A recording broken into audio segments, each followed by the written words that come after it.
Hi friends, welcome back to our channel. 5ാം ക്ലാസ്സിൻ്റെ social ക്ലാസ്സിലേക്ക് എല്ലാ കൂട്ടുകാർക്കും സ്വാഗതം. Unit 4 clothing through the ages. അപ്പോൾ എന്താണ് ഇനി നമുക്ക് 4ാമത്തെ ലെസൺ ആയിട്ടുള്ള ക്ലോത്തിങ് ത്രൂ ദ ഏജസ് എന്ന് പറയുന്ന ലെസണാണ് ഇനി നമുക്ക് എടുക്കാനുള്ളത്. അപ്പോൾ ഇതിന് മുന്നുള്ള ലെസണും അതിൻ്റെ നോട്ട്സും എല്ലാം നമ്മൾ അപ്ലോഡ് ചെയ്തിട്ടുണ്ട്. അപ്പോൾ കാണാത്ത കൂട്ടുകാരുണ്ടെങ്കിൽ പ്ലേലിസ്റ്റ് കയറി നോക്കുക. അപ്പോൾ നമുക്ക് നേരെ വീഡിയോയിലേക്ക് കടക്കാം. യൂണിറ്റ് 4 അപ്പോൾ എന്താണ് situation like extreme heat unbearable cold etcetera. എങ്ങനെയാണ് ഈ ലിവിങ് ബീങ്സ്, ജീവനുള്ള ലിവിങ് ബീങ്സ് സർവൈവ് ചെയ്യുന്നത്? ഇങ്ങനത്തെ സിറ്റുവേഷൻ, എക്സ്ട്രീം ആയിട്ടുള്ള ഹീറ്റ്, നല്ല ചൂട്, അതുപോലെ തന്നെ സഹിക്കാൻ പറ്റാത്ത തണവ് ഒക്കെ എങ്ങനെയാണ് ലിവിങ് ബീങ്സ് സർവൈവ് ചെയ്യുന്നത്? Fir of God, feathers of parrot and tortoise shell provide protection like a clothing in unfavorable weather condition.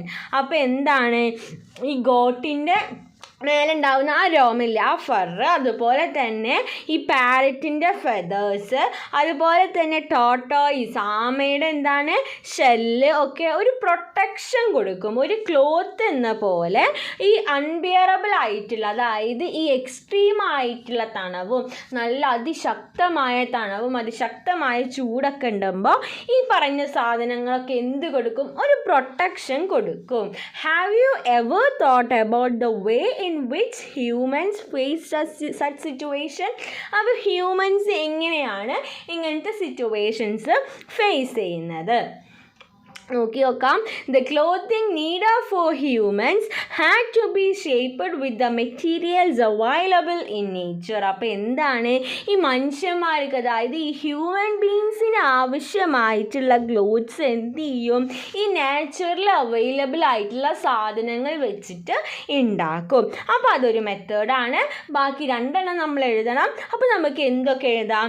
Broad leaves, animal skins and tree barks were used as clothing in early times. അപ്പോൾ എന്താണ് മുന്നത്തെ സമയത്ത് ഈ broad leaves, വലിയ വലിയ ഇലകളും, അതുപോലെ തന്നെ ആനിമൽസിൻ്റെ സ്കിന്നും, അതുപോലെ തന്നെ ട്രീ ബാർക്ക്, ഈ ട്രീയുടെ മേലെ വേണ്ടി പോലെ തൊലി ഉണ്ടാവില്ല, അതും ഒക്കെ എന്തായിട്ട് യൂസ് ചെയ്തിരുന്നു? ക്ലോത്ത്സ് ആയിട്ട് നമ്മൾ മുന്നത്തെ സമയത്ത് ഉപയോഗിച്ചിരുന്നു. Clothes were made by stitching together natural materials. അപ്പോൾ നാച്ചുറലിൽ നിന്ന് കിട്ടുന്ന മെറ്റീരിയൽസ് ഉപയോഗിച്ച് അത് സ്റ്റിച്ച് ചെയ്തിട്ടൊക്കെ ആയിരുന്നു ക്ലോത്ത്സ് നമ്മൾ ഉണ്ടാക്കിയിരുന്നത്. ഇനി ഒരു ക്വസ്റ്റ്യൻ ഉണ്ട്, what types of clothing do people use today? അപ്പോൾ ഇന്ന് ജനങ്ങൾ എന്തൊക്കെ ടൈപ്സ് ക്ലോത്ത്സ് ആണ് യൂസ് ചെയ്യുന്നത്? സിൽക്ക് കൊണ്ടുണ്ടാക്കിയ ക്ലോത്ത്സ് യൂസ് ചെയ്യും, വിഡൻ കൊണ്ടുണ്ടാക്കിയ ക്ലോത്ത്സ് യൂസ് ചെയ്യും, കോട്ടൺ കൊണ്ടുണ്ടാക്കിയതും, അതുപോലെ പോളിസ്റ്റർ, അതുപോലെ വിവിധ തരം ക്ലോത്തുകൾ, ഈ ടൈപ്പ് ക്ലോത്തുകൾ ഇന്ന് ജനങ്ങൾ ഉപയോഗിക്കുന്നുണ്ട്. How does clothing become useful to us? അപ്പോൾ എങ്ങനെയാണ് ഈ ക്ലോത്തിങ് നമുക്ക് യൂസ്ഫുൾ ആവുന്നത്? Complete the list by adding more details. അപ്പോൾ കുറച്ചെണ്ണം അവർ തന്നിട്ടുണ്ട്, ബാക്കി നമുക്ക് ആഡ് ചെയ്ത് കൊടുക്കാം. Protection from cold. അപ്പോൾ എന്താണ് കോൾഡ്? തണുപ്പിൽ നിന്ന് നമ്മളെ പ്രൊട്ടക്റ്റ് ചെയ്യും. ക്ലോത്ത് ഉണ്ടെങ്കിൽ തണുപ്പിൽ നിന്ന് നമുക്ക് പ്രൊട്ടക്ഷൻ കിട്ടും. Then protection from heat. എന്താണ്? ചൂടിൽ നിന്ന് നമുക്കൊരു പ്രൊട്ടക്ഷൻ കിട്ടും. Maintains body temperature. നമ്മുടെ ബോഡിയിലൊരു ടെമ്പറേച്ചർ മെയിൻറ്റെയിൻ ചെയ്യും. ഇപ്പോൾ എക്സ്ട്രീം ആയിട്ടുള്ള തണവ് വരുമ്പോൾ നമ്മൾ പുതപ്പൊക്കെ നമ്മുടെ മേത്തിടും. അപ്പോൾ എന്താണ്? നമ്മുടെ ബോഡി ടെമ്പറേച്ചർ മെയിൻറ്റെയിൻ ചെയ്യും. Protection from insects. അപ്പോൾ നമ്മൾ ക്ലോത്ത് കൊണ്ട് നമ്മുടെ ശരീരമൊക്കെ കവർ ചെയ്യുമ്പോൾ അത് ഇൻസെക്റ്റിൽ നിന്നും ഒക്കെയുള്ള ഒരു പ്രൊട്ടക്ഷനാണ്. ഇനി നമുക്ക് എന്തൊക്കെ എഴുതാം? മെഡിക്കൽ യൂസിനായിട്ട് നമ്മൾ ക്ലോത്ത്സ് ഉപയോഗിക്കുന്നുണ്ട്. അതുപോലെ ഹോം ഡെക്കർ. എന്താണ്? നമ്മൾ ഡെക്കറേറ്റ് ഒക്കെ ചെയ്യാൻ വേണ്ടി കേർട്ടൻസും ഒക്കെ ഇടാൻ വേണ്ടിയിട്ട് നമ്മൾ ക്ലോത്ത്സ് യൂസ് ചെയ്യുന്നുണ്ട്. The clothing we use has A long history. അപ്പോൾ എന്താണ്? നമ്മൾ ഇന്ന് എടുക്കുന്ന ഈ വസ്ത്രങ്ങൾക്ക് വലിയ ഒരു ഹിസ്റ്ററി ഓഫ് കാര്യങ്ങൾ പറയാനായിട്ടുണ്ട്. Let's see how we arrived at the designs of the diverse types of clothing that we use today. അപ്പോൾ നമുക്ക് നോക്കി നോക്കാം. ഇന്ന് നമ്മൾ പല തരത്തിലുള്ള ക്ലോത്ത്സ് നമ്മൾ യൂസ് ചെയ്യുന്നുണ്ട്. അപ്പോൾ ഇതിൻ്റെ ഒക്കെ ഉത്ഭവം എവിടെ നിന്നാണ്? എന്തൊക്കെ എന്തൊക്കെ മാറ്റങ്ങളാണ് ക്ലോത്തിന് സംഭവിച്ചത്, എങ്ങനെയാണ് ഇങ്ങനെ എത്തിയത് എന്നൊക്കെ നമുക്ക് നോക്കി നോക്കാം. Observe the picture. അപ്പോൾ എന്താണ്, കുറച്ച് പിക്ചേഴ്സ് കൊടുത്തിട്ടുണ്ട്. ആദിമ മനുഷ്യർ ഉപയോഗിച്ചിരുന്നതാണ് കുറച്ച് പിക്ചേഴ്സ് കൊടുത്തിട്ടുണ്ട്. അപ്പോൾ അവരെന്തൊക്കെയായിരുന്നു ക്ലോത്ത്സ് ആയിട്ട് ഇട്ടുണ്ടായിരുന്നത്? What materials did early humans use as clothing. അപ്പോൾ അവർ വസ്ത്രമായിട്ട് എന്തായിരുന്നു അവർ ധരിച്ചിരുന്നത്? Bark of trees. അപ്പോൾ എന്താണ്, ട്രീസിൻ്റെ ആ ബാർക്ക് ഉണ്ടാവില്ലേ, അതിൻ്റെ തൊലി, അത് ഉപയോഗിച്ചിരുന്നു. പിന്നെ എന്താ, ഗ്രാസ് ഓർ ലീവ്സ്, ഗ്രാസും ലീവ്സും ഉപയോഗിച്ചിരുന്നു. പിന്നെന്താ, ആനിമൽ സ്കിൻ ഉപയോഗിച്ചിരുന്നു. ആനിമലിൻ്റെ സ്കിന്നായിട്ട് അവരെന്താ ഡ്രസ്സായിട്ട് അവർ ഇട്ടായിരുന്നു. ഫർ ഓഫ് ആനിമൽസ്, ആനിമൽസിൻ്റെ ഫർ, അതായത് ആടിൻ്റെ മേലൊക്കെ ഉണ്ടാവില്ല, ഇതിൻ്റെ തൊപ്പ, അതും യൂസ് ചെയ്തിരുന്നു. അപ്പോൾ ആദിമ മനുഷ്യന്മാർ ഇതൊക്കെയായിരുന്നു അവരവരെ വസ്ത്രങ്ങളായിട്ട് ധരിച്ചിരുന്നത്. Humans used the materials they got from their surroundings as clothing when they lived by hunting. അപ്പോൾ എന്തായിരുന്നു, മുന്നേ ഈ ഹ്യൂമൻസ്, ഏർലി ഹ്യൂമൻസ് ഒക്കെ ഹണ്ട് ചെയ്തിട്ട് വേട്ടയടിച്ചിട്ടൊക്കെ ആയിരുന്നു ജീവിച്ചിരുന്നത്. അപ്പോൾ അവർ കയ്യിൽ എന്താ കിട്ടുന്നതെന്ന് വെച്ചാൽ അതവർ ക്ലോത്തായിട്ട് യൂസ് ചെയ്തിരുന്നു. ദേ യൂസ്, അപ്പോൾ എന്തൊക്കെ അവർ യൂസ് ചെയ്തിരുന്നു എന്നാണ് പറയുന്നത്? They use grass, bark of trees and hide for making clothes. എന്തൊക്കെയായിരുന്നു? ദേ യൂസ് ഗ്രാസ്, അവർ ഗ്രാസ്, പുല്ലൊക്കെ ഉപയോഗിച്ചു. ബാർക്ക് ഓഫ് ട്രീസ്, അതായത് മരവുരി, അതായത് മരത്തിൻ്റെ ആ തൊലിയില്ലേ, അതും യൂസ് ചെയ്തിരുന്നു. അതുപോലെ തന്നെ ഹൈഡ്, ഹൈഡ് എന്ന് പറഞ്ഞാൽ ആനിമലിൻ്റെ സ്കിന്നാണ്. ആനിമലിൻ്റെ സ്കിന്നിനെയാണ് ഹൈഡ് എന്ന് പറയുക. അപ്പോൾ ആ ഹൈഡും ഉപയോഗിച്ചിരുന്നു ഫോർ മേക്കിംഗ് ക്ലോത്ത്സ്, ക്ലോത്ത്സ് നിർമ്മിക്കാൻ വേണ്ടിയിട്ട്. Horn and bone of animals were used as needles and tools to make clothes. അപ്പോൾ എന്തായിരുന്നു, ഈ മൃഗങ്ങളുടെ കൊമ്പൊക്കെ ആയിരുന്നു അവർ ഈ നീഡിൽസും ഈ തയ്ക്കാനൊക്കെ ആയിട്ട് ക്ലോത്ത്സ് നിർമ്മിക്കാനുള്ള ടൂൾസും, അതുപോലെ നീഡിൽസ് പറഞ്ഞാൽ സൂചിയൊക്കെ ആയിട്ട് അവരതൊക്കെ ആയിരുന്നു ഈ ആനിമൽസിൻ്റെ ഹോൺസും ബോൺസും ഒക്കെ ആയിരുന്നു ഉപയോഗിച്ചിരുന്നത്. കൊമ്പുകളും അതുപോലെ ബോൺ എന്ന് പറഞ്ഞാൽ എല്ലുകളും. Okay, during the period when polished stones were used as weapon, stone needles helped to sew clothes. അപ്പോൾ എന്താണ്, അപ്പോൾ ഈ വെപ്പണായിട്ട്, അതായത് ഈ പോളിഷ്ഡ്, അതായത് ഒന്ന് പോളിഷ് ചെയ്തിട്ട് ഷാർപ്പായിട്ടുള്ള സ്റ്റോൺസ് ഒക്കെ യൂസ് ചെയ്തിരുന്നില്ലേ, ആ സമയത്ത് എന്ത് ചെയ്തു, സ്റ്റോൺ നീഡിൽസ് ഒക്കെ സ്യൂ ചെയ്യാൻ, അതായത് തുന്നാൻ വേണ്ടിയിട്ട് ഇവരെടുത്തു. അതിൻ്റെ സ്റ്റോൺ നീഡിലിൻ്റെ പിക്ചറാണ് സൈഡിൽ കൊടുത്തിട്ടുള്ളത്. They also made clothes by cleaning and softening animal skin and fur. അപ്പോൾ ആനിമലിൻ്റെ ഈ രോമം അതുപോലെ സ്കിന്നും ഇവരെന്ത് ചെയ്യും, ഇവർ ക്ലീൻ ചെയ്തിട്ട് ഇവർ ക്ലോത്ത് ആയിട്ട് ഉപയോഗിച്ചിരുന്നു. ഓക്കെ, ഇനി അടിയിലൊരു ക്വസ്റ്റ്യൻ കൊടുത്തിട്ടുണ്ട്, അതിൻ്റെ ആൻസർ മേലത്തെ പാരഗ്രാഫ് തന്നെയാണ്. അത് നമുക്ക് നോട്ട്സ് ഡിസ്കസ് ചെയ്യാം. Okay, towards weaving. അപ്പോൾ ഇനി നോക്കി നോക്കാം. Towards weaving. In the early days fiber collected from the surroundings were used for making clothes. അപ്പോൾ എന്തായിരുന്നു, മുന്നത്തെ കാലഘട്ടത്തിൽ എന്താ, നമ്മുടെ സറൗണ്ടിങ്സിൽ നിന്ന് കളക്ട് ചെയ്തിട്ടുള്ള ഫൈബർ എന്ത് ചെയ്യും, ക്ലോത്ത്സ് നിർമ്മിക്കാൻ വേണ്ടി ഉപയോഗിക്കും. Okay, fibers were combined and spun to make long yarns. Weaving is the technique of making cloth with these yarns. എന്താണ് ഫൈബേഴ്സ്, അതായത് നാരുകൾ കൂട്ടിച്ചേർത്തിട്ട് എന്താ വലിയ നൂലുകളാക്കും. ഈ നൂലുകൾ ഉപയോഗിച്ചിട്ടാണ് വസ്ത്രങ്ങൾ നിർമ്മിച്ചിരുന്നത്. Gradually, the technique of weaving became more developed. അപ്പോൾ എന്താണ്, പൊതുവെ എന്തായി, ഈ വീവ് ചെയ്ത്, അതായത് നെയ്യണ ആ ടെക്നിക്കിനെ ഒരുപാട് ശ്രദ്ധ ആകർഷിച്ചു. In early days clothes were made by hands using yarns from cotton and jute. അപ്പോൾ മുമ്പ് എന്ന് പറഞ്ഞാൽ നമ്മൾ കൈകൊണ്ട് തന്നെ ഇങ്ങനെ ഉണ്ടാക്കുകയായിരുന്നു ചെയ്തിരുന്നത്, കോട്ടണും ജ്യൂട്ടും ഒക്കെ ഉപയോഗിച്ച്. They realized that clothes woven from yarns were better than than animal skin. അപ്പോൾ എന്താണ് ഈ യാൺസിലത്തെ ക്ലോത്ത്സ് ആണ് ഈ ആനിമൽ സ്കിന്നിനേക്കാൾ ഒന്നും കൂടി ബെറ്റർ എന്ന തിരിച്ചറിവ് അവർക്ക് കിട്ടാനായിട്ട് തുടങ്ങി. This led to the spread of woven clothes. അപ്പോൾ ഇതെന്താ വ്യൂവൻ ക്ലോത്ത്സിൻ്റെ സ്പ്രെഡിന് കാരണമായി. The method of making clothes using wooden looms were developed later. അങ്ങനെ എന്ത് ചെയ്തു, ഈ വുഡൻ ലൂംസ് വെച്ചിട്ട് വസ്ത്രങ്ങൾ നിർമ്മിക്കുന്ന മെത്തേഡ് ഉണ്ടാവാനായിട്ട് തുടങ്ങി. The increase in the need of clothing led to the invention of weaving equipment. അപ്പോൾ എന്താണ് ഈ ഡ്രസ്സിൻ്റെ ആവശ്യം എന്താ ഇങ്ങനെ കൂടി വന്നപ്പോൾ അത് എന്തിൻ്റെ കണ്ടുപിടുത്തത്തിന് കാരണമായി? ഈ വീവിങ് എക്യുപ്മെൻറ്റ്, അതായത് നെയ്യാൻ വേണ്ടിയിട്ടുള്ള ഒരു എക്യുപ്മെൻറ്റ് കണ്ടുപിടിക്കാം എന്നതിന് കാരണമായി. This help to increase the speed of weaving. അപ്പോൾ അങ്ങനെ ഒരു എക്യുപ്മെൻറ്റ് ഉണ്ടായാൽ എന്താണ് സംഭവിക്കുക? അത് പെട്ടെന്ന് നെയ്യാൻ നമുക്ക് പറ്റും, അതിൻ്റെ സ്പീഡ് കൂട്ടും.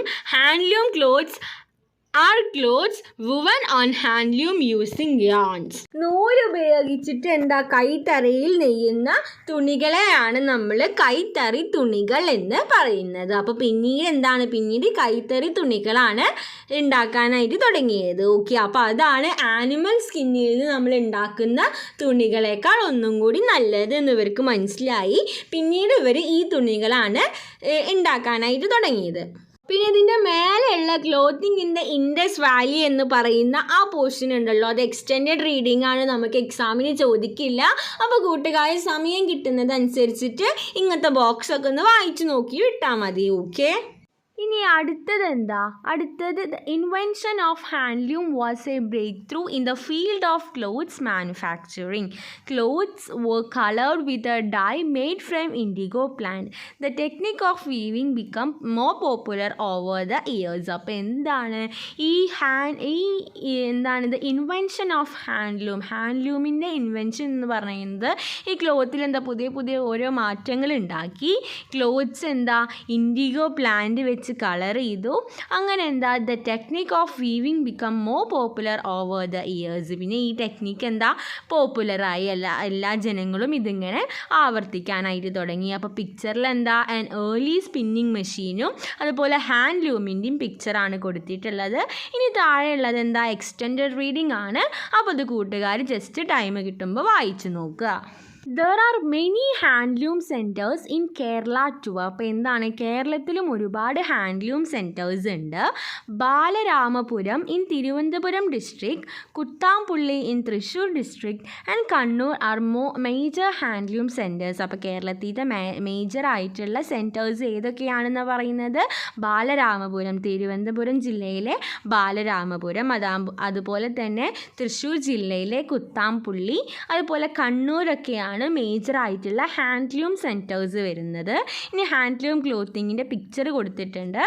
Progress in science has led to the invention of new machines in the field of clothes manufacturing. അപ്പോൾ ഈ സയൻസ് ഇങ്ങനെ വളർന്നുകൊണ്ടിരിക്കുകയാണ്. അപ്പോൾ ഈ ക്ലോത്ത്സ് ഉണ്ടാക്കാൻ വേണ്ടി പുതിയ ക്ലോത്ത്സ് മാനുഫാക്ചറിങ് മെഷീൻസ് ഒക്കെ കണ്ടുപിടിച്ചു. The spinning jenny seen in the picture is one such a machine. അപ്പോൾ അങ്ങനെ ഉണ്ടാക്കിയിട്ടുള്ള ഒരു മെഷീനാണ് സ്പിന്നിങ് ജെന്നി എന്ന് പറയുന്ന ചിത്രത്തിലുണ്ട്. കൂട്ടുകാർ നോക്കുക ആ മെഷീന്. അപ്പോൾ ഈ തന്നിരിക്കുന്നതാണ് സ്പിന്നിങ് ജെന്നി. അപ്പോൾ അതൊക്കെ എക്സ്റ്റെൻഡഡ് റീഡിംഗ് ആണ്. അപ്പോൾ സ്പിന്നിങ് ജെന്നി, പവർലൂമൊക്കെ കൂട്ടുകാർ വായിച്ച് നോക്കുക. The rice in population increase the demand for clothing. അപ്പോൾ ഈ പോപ്പുലേഷൻ ഇങ്ങനെ കൂടിക്കൊണ്ടിരിക്കുമ്പോൾ അതുപോലെ തന്നെ ക്ലോത്ത്സിൻ്റെ ആവശ്യവും കൂടി വന്നു. New machines become a part of weaving. It reduced the human effort. അപ്പോൾ പുതിയ മെഷീൻസ് വന്നപ്പോൾ മനുഷ്യന്മാരുടെ അധ്വാനത്തെ അത് കുറച്ചു. The handloom was later replaced by the powerloom. പിന്നെ ഈ ഹാൻഡ്ലൂം എന്ന് പറയുന്നത് അത് റീപ്ലേസ് ചെയ്ത് അതിൻ്റെ സ്ഥാനത്തേക്ക് വന്നതാണ് പവർലൂം. അപ്പോൾ പവർലൂം എക്സ്റ്റെൻഡഡ് റീഡിംഗ് ആണ്. അപ്പോൾ അതൊന്ന് വായിച്ചു നോക്കുക. The Europeans traveled to different parts of the world in search of markets to sell the clothes produced as a result of mechanization. As part of it, they reached India also. അപ്പോൾ എന്താണ് ഈ Europeans അവരുടെ product അവരുടെ clothes വിൽക്കാനായിട്ട് ഒരുപാട് സ്ഥലത്തേക്ക് പോയി. അപ്പോൾ അതേപോലെ തന്നെ അവരെവിടേക്കും വന്നു, ഇന്ത്യയിലേക്കും വന്നു. They took the raw materials needed for the textile industry from India to Europe. എന്നിട്ട് എന്ത് ചെയ്തു, അവർക്ക് ആവശ്യമായിട്ടുള്ള റോ മെറ്റീരിയൽസ് ഇന്ത്യയിൽ നിന്നും യൂറോപ്പിലേക്ക് കൊണ്ടുപോയി. Clothes they produced with the help of machines were sold in India. അങ്ങനെ അവർ ഇവിടുന്ന് റോ മെറ്റീരിയൽസ് കൊണ്ടുപോയിട്ട് അവരവിടെ ഉണ്ടാക്കി, അവരവരുടെ ക്ലോത്ത്സ് ഉണ്ടാക്കിയിട്ട് അത് അവർ ഇന്ത്യയിൽ വന്നിട്ട് വിറ്റു. The changes in the society also had significant impact on the cloth manufacturing. അപ്പോൾ എന്താണ്, നമ്മുടെ സൊസൈറ്റിയിൽ ഒരുപാട് ചേഞ്ചസ് വന്നു. അപ്പോൾ ആ ചേഞ്ചസും എന്താണ് ഈ ക്ലോത്ത്സ് മാനുഫാക്ചറിങ്ങിനെ അഫക്റ്റ് ചെയ്തിട്ടുണ്ട്. The increase in demand for clothing led to the development of more advanced weaving machines. അപ്പോൾ എന്താണ് ഈ ക്ലോത്ത്സിൻ്റെ ഡിമാൻഡ് ഇൻക്രീസ് ചെയ്തപ്പോൾ അത് ഒരുപാട് വീവിങ് മെഷീന് ഉണ്ടാക്കാനായിട്ട് അത് പ്രൊമോട്ട് ചെയ്തു. The production increased with the help of machines. എന്താണ് ഈ ക്ലോത്ത്സ് ഉണ്ടാക്കുന്ന പ്രൊഡക്ഷൻ ഈ മെഷീൻസിൻ്റെ സഹായം കൊണ്ട് ഇതിൻ്റെ പ്രൊഡക്ഷൻ കൂടി വന്നു. Clothes with better quality and variety reached more people. അങ്ങനെ ഒരുപാട് വെറൈറ്റി ഓഫ് ക്ലോത്ത്സ് ഒരുപാട് ആൾക്കാരിലേക്ക് എത്തി. Artificial dyes began to use to colour clothes. അപ്പോൾ ഈ ക്ലോത്ത്സിന് ഓരോ നിറം കൊടുക്കാനായിട്ട് ആർട്ടിഫിഷ്യൽ ആയിട്ടുള്ള ക്ലോത്ത്സ് കളറും ഇവർ യൂസ് ചെയ്തു. അപ്പോൾ ഇനി പിക്ചറിൽ variety of clothing and clothes. അപ്പോൾ വെറൈറ്റി ഓഫ് ക്ലോത്ത്സിൻ്റെ പിക്ചറാണ് കൊടുത്തിട്ടുള്ളത്. The color varieties found in most of our clothing we use today were made by mixing these types of dyes. അപ്പോൾ നമ്മൾ ഇന്ന് കാണുന്ന ഈ കളറ് ക്ലോത്തിൻ്റെ കളർ എന്നൊക്കെ പറയുന്നത് അന്ന് ഈ മിക്സ് ചെയ്തിട്ട് ഉണ്ടാക്കിയിട്ടുള്ള അങ്ങനെയാണ് ഇപ്പോഴും നമ്മൾ ചെയ്തുകൊണ്ടിരിക്കുന്നത്. Notice the qualitative changes that took places in the textile field when the machine began to be used for manufacturing clothes. അപ്പോൾ നമ്മൾ ഈ മെഷീൻ യൂസ് ചെയ്തപ്പോൾ നമ്മുടെ ഈ ക്ലോത്ത്സ് മാനുഫാക്ചറിൽ വന്ന മാറ്റങ്ങൾ എന്തൊക്കെയെന്ന് നമുക്ക് നോക്കി നോക്കാം. Changes brought by the use of machinery in the manufacturing of clothes. അപ്പോൾ കുറച്ച് പോയിൻറ്റ്സ് അവർ തന്നിട്ടുണ്ട്. Increase in production of clothes. അപ്പോൾ നമുക്കറിയാം നമ്മൾ മെഷീൻ വെച്ച് ചെയ്താൽ ഒരുപാട് ക്ലോത്ത്സ് നമുക്ക് ഉണ്ടാക്കാനായിട്ട് പറ്റും. Reduction in human labour. അതുപോലെ തന്നെ ഹ്യൂമൻ ലേബർ, അതായത് ആൾക്കാരുടെ ജോലി കുറഞ്ഞു. അതുകൊണ്ട് തന്നെ ആൾക്കാർ ജോലിക്ക് നിൽക്കുന്നതും കുറഞ്ഞു. മെഷീൻസാണ് ഇത് ചെയ്യൽ തുടങ്ങിയത്. Diversity in clothes. ഒരുപാട് വെറൈറ്റീസ് ഓഫ് ക്ലോത്ത്സ് വന്നു. Quality clothing. നല്ല ക്വാളിറ്റിയുള്ള ക്ലോത്ത്സ് നമുക്ക് ലഭിക്കാനായിട്ട് തുടങ്ങി. Spread of clothing. അങ്ങനെ ഈ ക്ലോത്ത്സിൻ്റെ കാര്യം ഇങ്ങനെ സ്പ്രെഡ് ആവാനായിട്ട് തുടങ്ങി. ഇനി എന്തൊക്കെ നമുക്ക് എഴുതാനായിട്ട് പറ്റും? Cheaper product. നമുക്ക് ചീപ്പ് റേറ്റിന് പ്രൊഡക്റ്റ് കിട്ടാനായിട്ട് തുടങ്ങി. അതുപോലെ തന്നെ മാസ് പ്രൊഡക്ഷൻ. നമ്മൾ ഈ മെഷീൻസിലൊക്കെ ഉണ്ടാക്കുന്ന കാരണം നമുക്ക് ഒരുപാട് പ്രോഡക്റ്റ്സ് നമുക്ക് കിട്ടാനായിട്ട് തുടങ്ങി. Both natural and synthetic fibres are use to manufacture clothes. അപ്പോൾ ഈ ക്ലോത്ത്സ് നിർമ്മിക്കാൻ വേണ്ടി നമ്മൾ നാച്ചുറൽ ആയിട്ടുള്ള ഫൈബേഴ്സും അതുപോലെ തന്നെ സിന്തറ്റിക് ആയിട്ടുള്ള ഫൈബേഴ്സും നമ്മൾ യൂസ് ചെയ്യാനായിട്ട് തുടങ്ങി. Natural fibres are produced from animals and plants. അപ്പോൾ നാച്ചുറൽ ഫൈബേഴ്സ് നമ്മൾ എവിടെ നിന്നാണ് എടുത്തിരുന്നത്? ആനിമൽസിൻ്റെ നിന്നും അതുപോലെ തന്നെ പ്ലാന്റ്സിൻ്റെ നിന്നും നമ്മൾ എടുത്തിരുന്നു. The discovery of synthetic fibre led to the production of clothes of different textures and qualities. അപ്പോൾ ഡിസ്കവറി ഓഫ് സിന്തറ്റിക് ഫൈബർ. നമ്മൾ ഈ സിന്തറ്റിക് ഫൈബറിൻ്റെ ഡിസ്കവറി എന്ന് പറയുന്നത് led to the production of clothes of different textures. നമുക്ക് പല ടെക്സ്ചറിലുള്ള, അതായത് silk, woollen, അങ്ങനെ കുറേ ടെക്സ്ചേഴ്സ് ഇല്ല, അങ്ങനത്തെ ക്ലോത്ത്സും അതുപോലെ തന്നെ ഓരോ ക്വാളിറ്റിയിൽ നമുക്ക് ഉണ്ടാക്കാനായിട്ട് സാധിച്ചു. The use of synthetic fibres such as polyester and nylon help to make clothing more durable and cost effective. അപ്പോൾ the use of synthetic fibre. നമ്മൾ ഈ സിന്തറ്റിക് ഫൈബർ ആയിട്ടുള്ള പോളിസ്റ്ററും അതുപോലെ തന്നെ നൈലോണും ഒക്കെ യൂസ് ചെയ്തപ്പോൾ എന്തിനു സഹായിച്ചു? To make clothing more durable and cost effective. നമുക്ക് കുറേ കാലം നീണ്ടു നിൽക്കുന്ന തുണി ഉണ്ടാക്കാനും അതുപോലെ തന്നെ നമുക്ക് കോസ്റ്റ് കുറച്ചിട്ട് ഉണ്ടാക്കാനും ഇതൊക്കെ സഹായിച്ചു. Fibres used in textile industries. അപ്പോൾ ടെക്സ്റ്റൈൽ ഇൻഡസ്ട്രിയിൽ യൂസ് ചെയ്യുന്ന 2 ടൈപ്സ് ഫൈബേഴ്സാണ്. ഒന്ന് നാച്ചുറൽ ഫൈബേഴ്സും ഒന്ന് സിന്തറ്റിക് ഫൈബേഴ്സും. നമ്മൾ പറഞ്ഞു നാച്ചുറൽ ഫൈബേഴ്സ് ആനിമൽസിൽ നിന്നും പ്ലാന്റ്സിൽ നിന്നുമാണ് നമ്മൾ എടുക്കുന്നത്. സോ ഫ്രം ആനിമൽസ് നോക്കുകയാണെങ്കിൽ wool is produced from sheep and silk is produced from silkworm. അപ്പോൾ എന്താണ്? വൂള് നമ്മൾ ഷീപ്പിൽ നിന്നുമാണ് പ്രൊഡ്യൂസ് ചെയ്യുന്നത്, അതുപോലെ സിൽക്ക് നമ്മൾ സിൽക്ക് വേമിൽ നിന്നുമാണ് പ്രൊഡ്യൂസ് ചെയ്യുന്നത്. ഇനി ഫ്രം പ്ലാന്റ്സ് ആണ്. Cotton and jute fibres are produced from cotton and jute plants respectively. എന്താണ്? കോട്ടനും ജൂട്ടും നമ്മൾ പ്രൊഡ്യൂസ് ചെയ്യുന്നത് കോട്ടൺ പ്ലാന്റിൽ നിന്നും ജൂട്ട് പ്ലാന്റിൽ നിന്നുമാണ്. ഇനി സിന്തറ്റിക് ഫൈബർ ആണ്. Synthetic fibres are produced from chemical such as petroleum. അപ്പോൾ കെമിക്കലായിട്ടുള്ള പെട്രോളിയത്തിൽ നിന്നാണ് നമ്മൾ സിന്തറ്റിക് ഫൈബർ പ്രൊഡ്യൂസ് ചെയ്യുന്നത്. Synthetic fibres are generally less expensive to produce clothes than natural fibres. അപ്പോൾ എന്താണ്? സിന്തറ്റിക് ഫൈബേഴ്സ് എന്ന് പറയുന്നത് നാച്ചുറൽ ഫൈബേഴ്സിനേക്കാൾ കുറച്ച് എക്സ്പെൻസ് കുറവായിട്ടുള്ളതാണ്. It also has the advantages of not wrinkling quickly. അപ്പോൾ അത് പെട്ടെന്ന് എന്താവില്ല, അതിങ്ങനെ റിങ്കിളായിട്ട് നാശമായി പോവില്ല. അപ്പോൾ അതിൻ്റെ എക്സാമ്പിളാണ് എന്തൊക്കെ? Polyester, nylon, rayon etcetera. Complete the table by finding the organisms and plants from which natural fibers are produced. അപ്പോൾ ഒരു ടേബിളാണ്. അപ്പോൾ വൂൾ എവിടെ നിന്നാണ്? നമുക്ക് ഷീപ്പിൻ്റെന്നാണ് കിട്ടുന്നത്, സിൽക്ക് വേമിൻ്റെന്ന്, കോട്ടൺ പ്ലാന്റിൽ നിന്ന്, ജൂട്ട് പ്ലാന്റിൽ നിന്ന്. ഓക്കെ, അപ്പോൾ ഇങ്ങനെയാണ് ഇത് കംപ്ലീറ്റ് ചെയ്യേണ്ടത്. ഓക്കെ, അപ്പോൾ ഇത്രയും കാര്യങ്ങളാണ് നമ്മൾ ഇന്നത്തെ വീഡിയോയിൽ, അതായത് പാർട്ട് 1 ആയിട്ട് നമ്മൾ അപ്ലോഡ് ചെയ്യാൻ ഉദ്ദേശിക്കുന്നത്. അപ്പോൾ ഇതിൻ്റെ ബാക്കി നമ്മൾ വരും വീഡിയോകളിൽ ഇടുന്നതാണ്. ഓക്കെ, അപ്പോൾ എത്രയും പറഞ്ഞ കാര്യങ്ങൾ കൂട്ടുകാർക്ക് യൂസ്ഫുൾ ആയെന്ന് വിചാരിക്കുന്നു. Thanks for watching.